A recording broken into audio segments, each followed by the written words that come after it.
वजीर अफजाइश मवेशियात तलसनी श्रीनिवास यादव ने आज हैदराबाद के हाईटेक्स में फूड एंड डायरी एग्जीबिशन का इफ्तिताह किया। इस मौके पर वजीर दाखिला मोहम्मद महमूद अली भी मौजूद थे। बादशाह मुनक्कदा तकरीब से खिताब करते हुए श्रीनिवास यादव ने कहा कि डायरी इंडस्ट्री की तरक्की के लिए हुकूमत हर मुमकिन मदद कर रही है।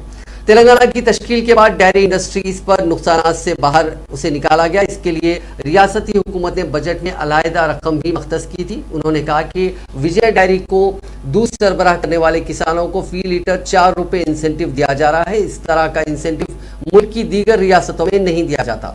उन्होंने कहा कि विजय डायरी की जानिब से दूध के अलावा दूसरे तैयार होने वाले दीगर अशिया भी तैयार की जा रही हैं, जिसकी काफ़ी मांग है। उन्होंने कहा कि हुकूमत के इक़दाम से विजय डायरी का टर्नओवर 650 करोड़ रुपए तक पहुंच गया, जिसे आइंदा साल 1000 करोड़ रुपए तक पहुंचाने का मंसूबा है।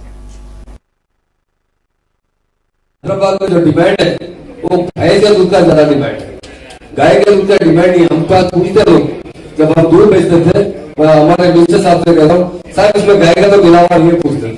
हमको प्योर बफेलो मिल्क चाहिए, क्योंकि हम हैदराबादी चाय पीते हैं। हैदराबाद में हैदराबादी बिरयानी और ईरानी चाय बहुत मशहूर है। तो ईरानी चाय बनती है तो ये भैंस के दूध से बनती है।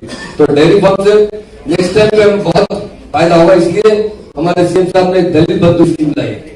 दलितों के लिए हर फैमिली को 10 लाख रुपए दे रहे हैं, उनके लिए बिजनेस के बारे में सोच रहे हैं। तो मैं समझता हूँ इस मामले में हमारे मिनिस्टर साहब तलसानी श्रीनिवास यादव साहब बहुत अच्छा रोल अदा कर सकते हैं, क्योंकि हैदराबाद में दूध का बहुत बड़ा शॉर्टेज है। अभी बताया गया कि हमारे पास 35% हम हैदराबाद में प्रोडक्शन निकालते हैं, 70% प्रोडक्शन महाराष्ट्र से कर्नाटक से आ रहा है।